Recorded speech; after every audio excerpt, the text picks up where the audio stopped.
Hola familia, ¿cómo están? Qué gusto estar con todos ustedes el día de hoy. Quiero hablar sobre otro acontecimiento estupendo que sucede en el Evangelio según San Juan. Hemos visto esos momentos donde Jesús vivió la resurrección de su amigo Lázaro y vimos cómo el Espíritu Santo estaba detrás de ese milagro tan asombroso que fue la resurrección y cómo los 9 dones se manifestaron en ese momento a través de Jesús, los dones del Espíritu Santo, porque Jesús tenía el Espíritu Santo. Y ahora quiero hablarles sobre otro acontecimiento, pero en el capítulo 4 de este Evangelio, que es cuando se encuentra con esa samaritana ahí en el pozo del agua. Y cuando se encuentra ahí y le pide el agua a la samaritana, comienza un diálogo muy interesante. Y al pedirle, la mujer samaritana comienza a decirle: ¿cómo te puedo dar a ti si tú eres judío y yo soy samaritana y no nos llevamos bien, o sea, no tenemos relación? Y ¿quieres agua que yo te dé? Jesús, manejado por el Espíritu, le dijo esto. Y yo creo que Jesús, como representa a la iglesia, representa todos los dones del Espíritu que está ahora en la iglesia, en su pueblo, le dijo esto: si tan solo supieras el regalo que Dios tiene para ti y con quién estás hablando, tú me pedirías a mí y yo te daría el agua viva. ¡Qué increíble respuesta! Y a veces no somos conscientes de lo que tenemos adelante de nosotros, lo que Dios ha dejado en la iglesia, la hermosa iglesia, el plan perfecto de Dios para poder bendecir a la humanidad, poder sacar a familias en conflicto, poder sacar a familias en problemas de actitudes, de económicos, sacarlos de problemas aún de salud. La iglesia está para bendecir a todo aquel que se acerque a ella. Por eso ese plan de Dios de dejarle a la iglesia y empoderarla con los dones del Espíritu que estén activadas para que entonces su sociedad que vive alrededor de ella pueda ser bendecida a través del mover sobrenatural del Espíritu, a través de miembros particulares de esa iglesia. Si entendiéramos y supiéramos esa bendición que hay, que nos da una iglesia avivada, llena del poder del Espíritu Santo, donde todos estos dones del Espíritu se mueven con un orden y con una gran libertad, pero con mucha madurez, entenderíamos que la fuente de vida que Dios diseñó para estos tiempos es la iglesia. Apenas el día de ayer, vamos a ponerlo en el foro Conecta a Dios también, este testimonio, vamos a armarlo. Orábamos por una mujer que ya estaba teniendo problemas de respiración por la enfermedad del COVID y ya estaba nada más saturando oxígeno al 82%. Ya no podía moverse, ya estaba en cama, difícilmente respiraba. El diagnóstico era muy tremendo. Sus familiares, cuando se comunicaban con nosotros, nos dijeron, el primer comentario que les hicimos: conéctense al foro Conecta a Dios el domingo a las 11, que es cuando oramos por los enfermos. Y me dijeron los familiares: es que no llega al domingo. Tuvimos que hacer una excepción y nos comunicamos con ella. La iglesia se comunicó con ella y comenzó a haber oración sobre ella, palabras sobre ella, y en un momento, y ustedes lo van a ver en ese video, ella comenzó a reírse a carcajadas, pero si no podía ni respirar, no podía hablar cuando iniciamos la conversación vía Zoom, y de repente se comienza a reír a carcajadas, y es que ella había sido sanada por el poder del Espíritu Santo. Igual, terminando esa reunión, tuvimos otra reunión del equipo del Foro Conecta a Dios, que estamos tratando de activarlos en estos dones del Espíritu para que en su momento ellas puedan moverse en los dones y puedan bendecir aún a sus seres familiares y seres queridos y a la iglesia sobre todo. Posteriormente oramos por otro hombre que estaba en cama por ácido úrico. No podía moverse, tenía calentura, se sentía muy mal. Su esposa también nos pidió que oráramos. Y en ese momento también otra vez la iglesia entró en acción. Y qué bendición, qué paz vino en su mujer, que estaba sencillamente preocupadísima por su marido, el proveedor de la casa, que estaba en cama, no podía moverse por el ácido úrico. En un instante se fue la calentura, se le fue toda la situación de enfermedad, se pudo parar y dijo: pastor, ya estoy bien. No saben cómo me gusta esa palabra, pastor, ya estoy bien. Y eso es lo que queremos nosotros, que en cada hogar puedan beber del agua viva que le estaba ofreciendo Jesús a la samaritana. Esa agua que transforma un futuro incierto, que hace que las tinieblas se deshagan, se vayan y comience otra vez la luz a alumbrar ese hogar. Es lo que Jesús le estaba ofreciendo a la samaritana y es lo que la iglesia ahora le ofrece al mundo. Si supiera nada más el mundo, si entendiera el mundo, y muchas veces si entendiera la iglesia misma y los participantes de esa iglesia, lo increíble que es recibir el agua viva de parte del Espíritu para darlo a la comunidad a través de los hijos e hijas pertenecientes a la iglesia. Si supieran nada más, si supieran los propios participantes lo que Dios quiere hacer a través de sus vidas, sería algo diferente. Por eso Jesús continuó diciéndole a esta samaritana, en este contexto, para que usted ahora que lo lea, usted lo vea ahora en el contexto de la iglesia: cualquiera que beba de esta agua, aquí en este lugar hay una fuente de agua que está apagada, yo espero un día poderla ver prendida y disfrutar de ese sonido del agua cayendo sobre la roca. Es un sonido fantástico. Yo tengo varios instrumentos que hacen ese sonidito para relajarse uno, para tener un ambiente bonito. Y aquí le está diciendo el Señor Jesús: esta agua pronto volverá, cualquiera que beba de esta agua volverá a tener sed, pero todos los que beban del agua que yo doy no tendrán sed jamás. Qué rico es ver fluir el agua en una cascada, fluir el agua en unas piedras, entre las piedras, porque nos habla de vida. Y es lo que Jesús les estaba diciendo, y es lo que nos está ahora hablando a nosotros.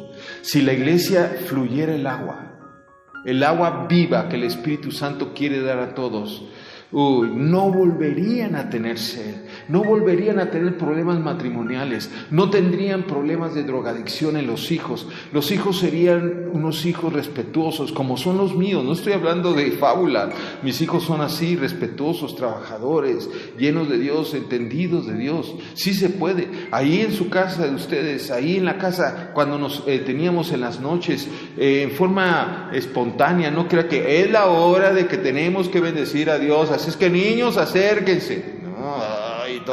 No era así. Era, y comenzaba mi hija, se ponía en el piano y empezaba una melodía, y esa melodía pasaba, era como esa agua que comenzaba a derramarse sobre la casa, y en ese momento mi hijo se agregaba con la guitarra y comenzaban a cantar, y mi esposa y yo comenzamos a estar ahí.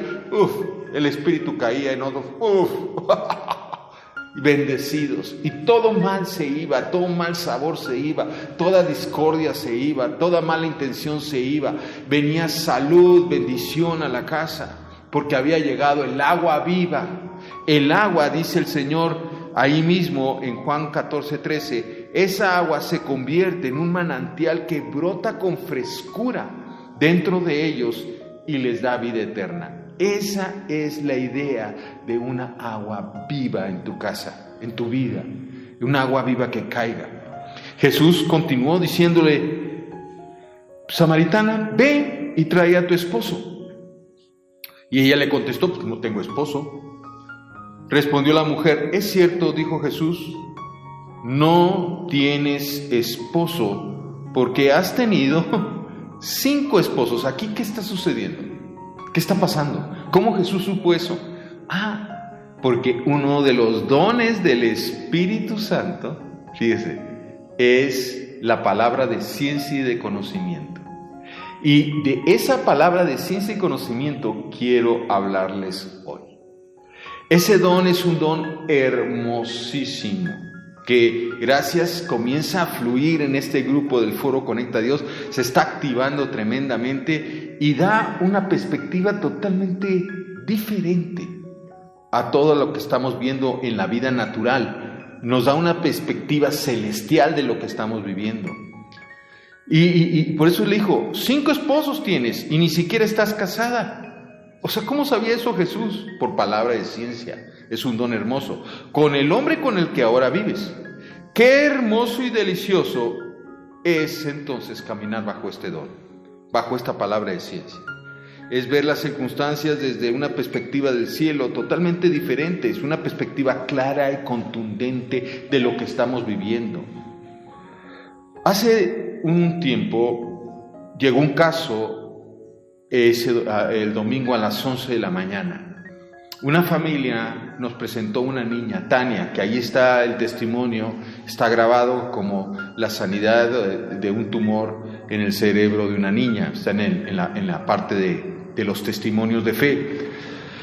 Y cuando llegó el panorama era terrible porque se le había diagnosticado que tenía un tumor en el cerebro.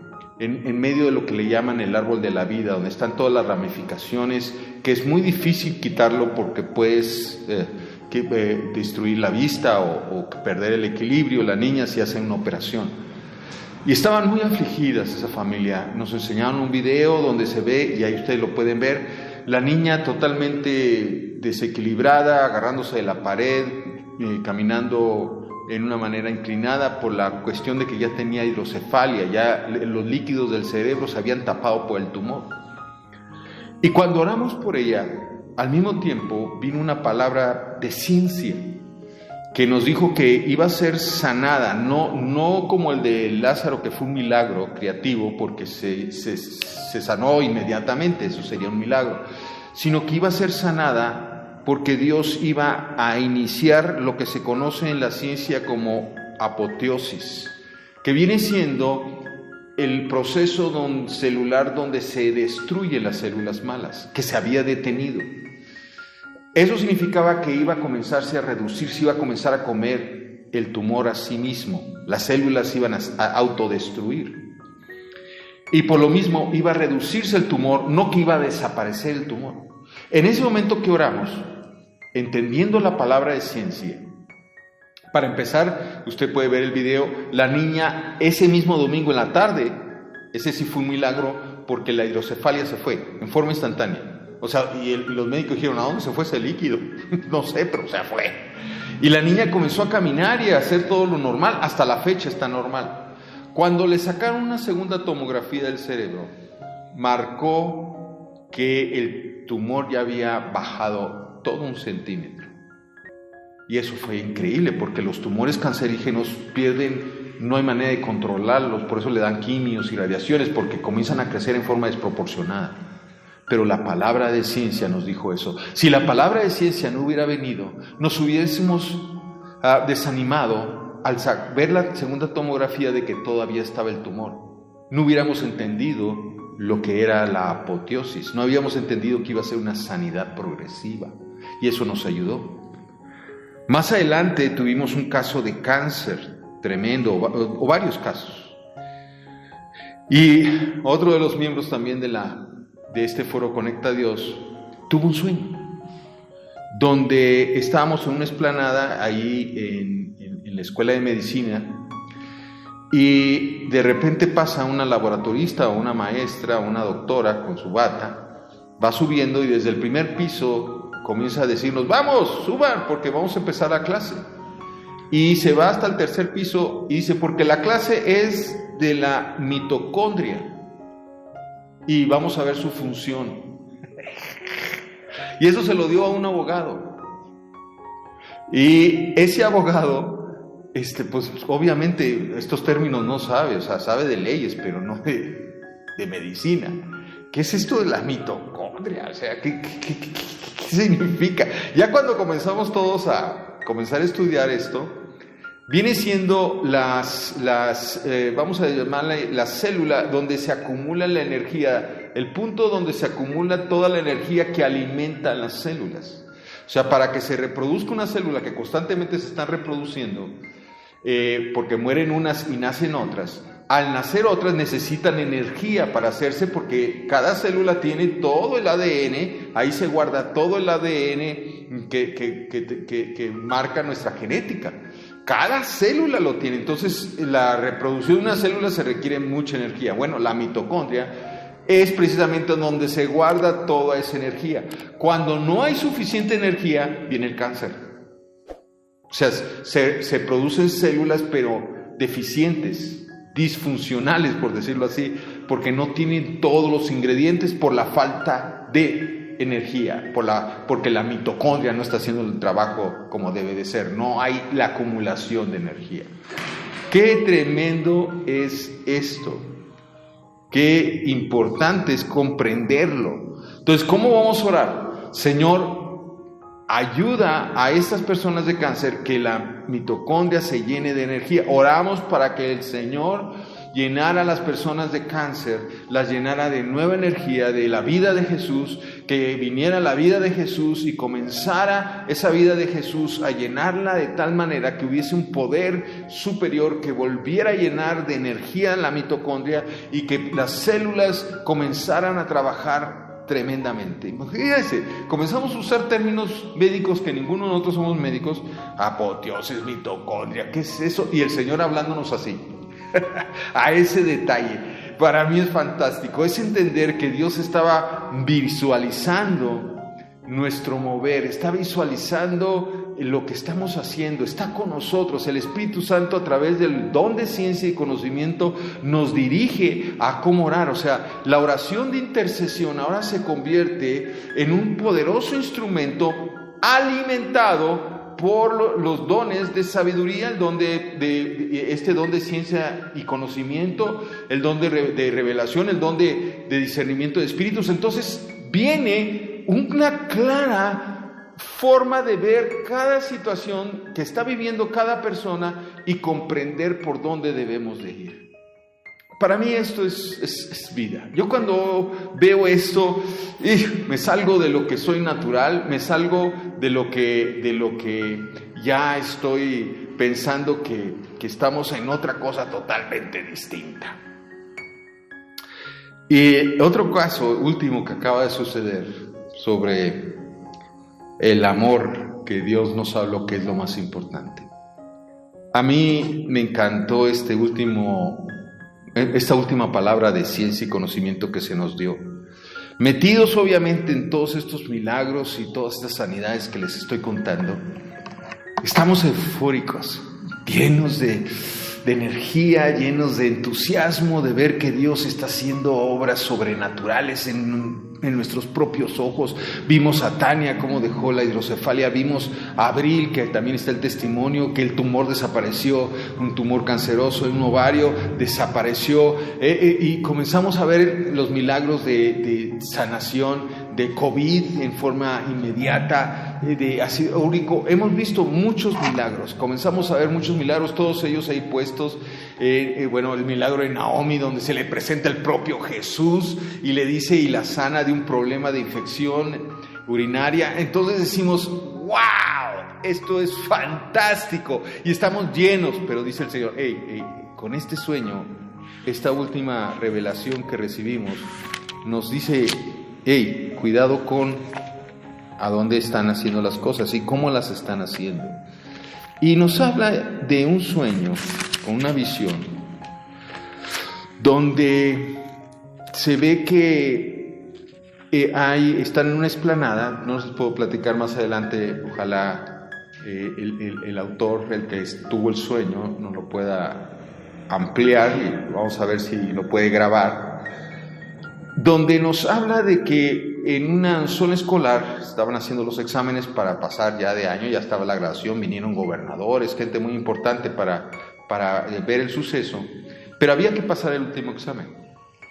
Y en el último examen venían preguntas capciosas de que había que pensarle, complicaditas por decirlo así, o fáciles para algunos, pero en eso había niños que traían los exámenes de parte de estos gobernadores importantes, que eran muy traviesos, eran muy burlositos. Entonces nos dan los exámenes, comenzamos a llenarlos, y cuando está llenándolo, esta persona lo está llenando, de la palabra de ciencia, el niño comienza a jugar con él, a molestarlo, a burlarse, que tan grandote y todavía no te sabes estas respuestas y cosas así, para sacarlo de concentración, y comienza a contestar las preguntas, pero ahora se gana al niño para que de alguna manera lo apoye, y comienzan otros a terminar sus exámenes y se los llevan a estos gentes importantes, y comienzan a decir la nota, 4, 5, máximo 6,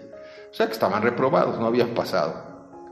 Cuando termina, ya faltaba poco, y le quitan el examen, sacó 9. Y luego le dicen cuál fue la clave, por qué sacó 9. Era el único 9. ¿Por qué sacó 9? Por cómo trató al niño que le tocó. ¿Qué está diciendo el Señor en esta palabra de ciencia y conocimiento? Que no es que bueno que estás ministrando en sanidad y milagros y viendo los dones del Espíritu, pero que no se te olvide que lo más importante es el amor.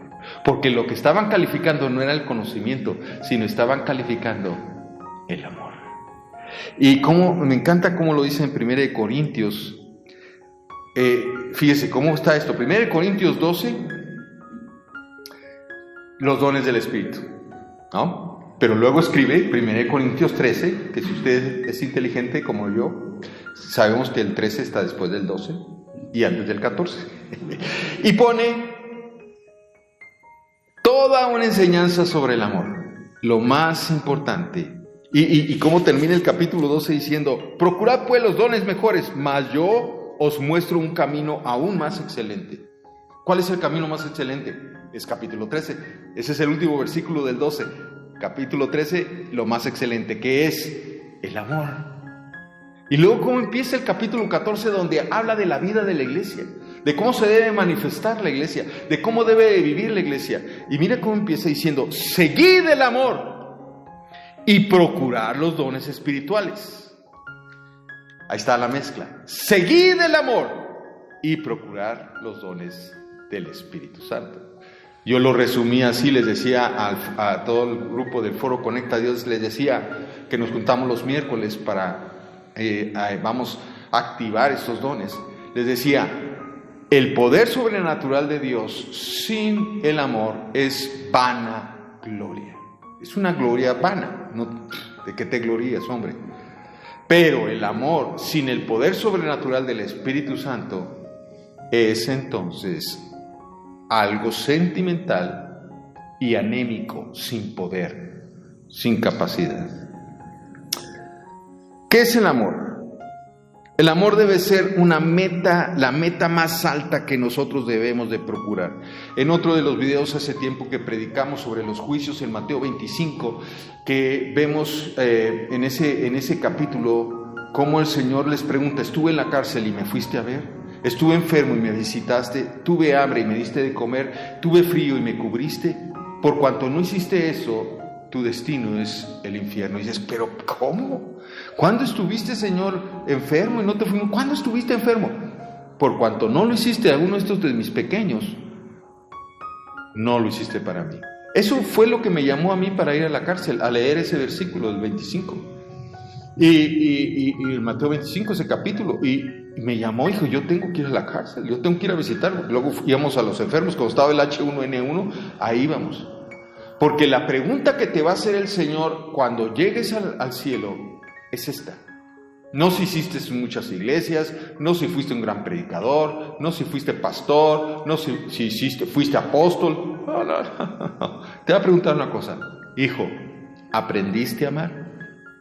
¿Amaste ya? ¿Supiste amar hasta los más difíciles, a esos niños traviesos, canijos que andaban ahí procurando hacer que te equivocaras? ¿Aprendiste a amar?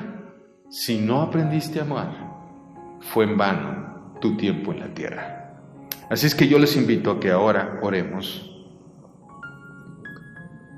Oremos para que el Señor nos guíe en esa mezcla perfecta de 1 Corintios 12, 13 y 14. La vida de la iglesia, los dones del Espíritu y el amor de los unos a los otros. Padre, te pido que todos los que están oyendo esta predicación puedan llenarse del amor tuyo.